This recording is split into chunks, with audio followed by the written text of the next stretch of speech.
എല്ലാവർക്കും നമസ്കാരം. രൺബീർ കപൂർ നായകനായി വരാൻ പോകുന്ന രാമായണ എന്ന സിനിമയാണ് ഞാൻ ഇന്ത്യൻ സിനിമയിൽ ഏറ്റവും കൂടുതൽ വെയിറ്റ് ചെയ്തിരിക്കുന്ന പടം. അതിനെക്കുറിച്ചുള്ള എൻ്റെ എക്സ്പെക്ടേഷൻസ് ആണ് ഞാൻ ഇന്നത്തെ വീഡിയോയിലൂടെ പറയാൻ പോകുന്നത്. ഗൈസ്, ഇപ്പോൾ ലാസ്റ്റ് ആയിട്ട് ഇറങ്ങിയ രാമ എന്ന ആ ഒരു ടീസർ കാണാത്തവരായുള്ള, കാരണം അത്രയ്ക്കും ക്വാളിറ്റിയിലാണ് അവർ എടുത്തു വെച്ചിരിക്കുന്നത്. ഈ സിനിമ ഞാൻ വെയിറ്റ് ചെയ്യാനുള്ള ആദ്യത്തെ കാരണം എന്താണെന്ന് വെച്ചാൽ അതിൻ്റെ കാസ്റ്റിംഗ് തന്നെയാണ്. ഗൈസ്, നമ്മുടെ രൺബീർ കപൂറാണ് സിനിമയിലെ നായകൻ. പുള്ളിക്കാരനാണ് ഇതിൻ്റെ അകത്ത് രാമനായിട്ട് വരുന്നത്. ആൻഡ് ആ ഒരു രാമ എന്ന് പറയുന്ന ഒരു ക്യാരക്ടറിന് ഏറ്റവും സ്യൂട്ടായിട്ടുള്ള കാസ്റ്റ് രൺബീർ കപൂർ ആണെന്നാണ് എനിക്ക് തോന്നിയിട്ടുള്ളത്. രാമ മാത്രമല്ല, ഇനി സീത, ഹനുമാൻ, ലക്ഷ്മൺ അങ്ങനെ കുറേ പേരുടെ വരായിരിക്കുവാണ്.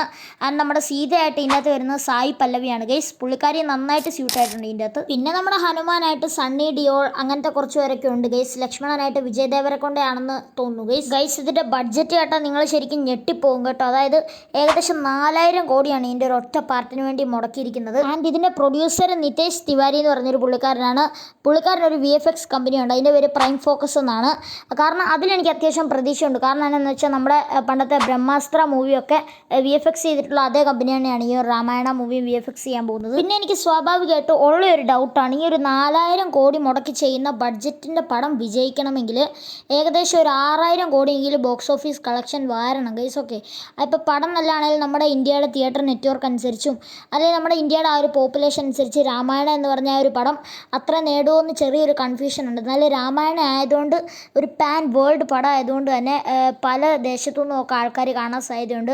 പ്രത്യേകിച്ച് ഇന്തോനേഷ്യ, അതേപോലെ തന്നെ മലേഷ്യ അങ്ങനത്തെ രാജ്യങ്ങളിലൊക്കെ നമ്മുടെ ഈ പറയുന്ന രാമായണം, അതേപോലെ തന്നെ മഹാഭാരതം എന്നൊക്കെ പറയുന്ന ആ ഒരു കൺസെപ്റ്റ് വളരെ ഫേമസ് ആണ്. പിന്നെ പണ്ട് ഇതുപോലെ യഥാർത്ഥ രാമായണമാണെന്ന് പറഞ്ഞ ഒരു പടം വന്നായിരുന്നു.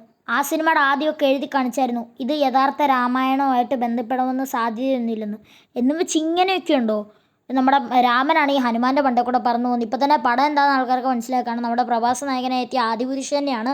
രാമായണം എന്ന് പറഞ്ഞിട്ട് കാഴ്ച വെച്ച് എങ്ങനെയാണ്, അത് മാത്രമല്ല എങ്ങനെയാണ് ഈ പടവും ഈ രാമായണം എന്ന് പറഞ്ഞ പടം ഒരു ആദിപുരുഷയിൽ നിന്ന് വ്യത്യസ്തമാകുന്നതെന്ന് ചോദിച്ചാൽ നമ്മുടെ ഒരു കാസ്റ്റിംഗ് കൊണ്ടും, അത് മാത്രമല്ല അത് മറ്റേ പടം കാർട്ടൂൺ പോലെ എഴുതി വെച്ചിരിക്കുന്നത്. ഈ പടം ചെയ്യുന്ന പ്രൈം ഫോക്കസിൻ്റെ VFX ആണ്. മാത്രമല്ല ആ ഒരു ടീസറിൻ്റെ ക്വാളിറ്റി തന്നെ കണ്ടാൽ നമുക്ക് മനസ്സിലാവും ഈ പടം എത്രത്തോളം റേഞ്ചിലുള്ളതാണ്. പിന്നെ എനിക്ക് രാമ എന്ന് പറഞ്ഞ ടീസറിൽ ഏറ്റവും ഇഷ്ടപ്പെട്ട ഒരു സീനുണ്ട്. അത് ഈ കാണുന്ന ഈ സീനാണ്. ഇതാ ഒരു ആകാശത്തിൻ്റെ മണ്ടേ കൂടി ഈ ഒരു സംഭവം ഇങ്ങനെ പറക്കും. ഇതെന്താണെന്ന് എനിക്കറിയാൻ പറ്റില്ല. ഒരു അടിപൊളി ഫീൽ തന്നെ നമുക്ക് കിട്ടുന്നുണ്ട്. മാത്രമല്ല ഈ ഒരു രാമായണം എന്നുള്ള ഓരോ കഥാപാത്രങ്ങളെ നമ്മൾ എടുത്താലും ആരും ഒരിക്കലും മറക്കാൻ പറ്റാത്തതാണ്. എന്തിനാ ഒരു കുരങ്ങന്മാരെ പോലും നമ്മൾ ഓർത്തിരിക്കുന്നുണ്ട്.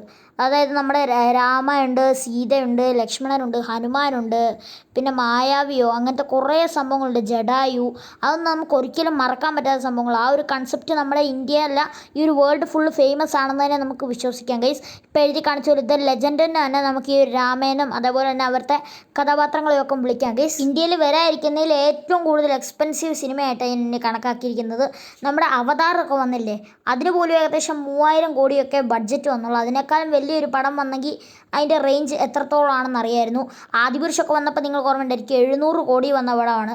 ഈ ഏകദേശം 300 കോടി അത് ബോക്സ് ഓഫീസിൽ നിന്ന് കളക്ട് ചെയ്തുള്ളൂ.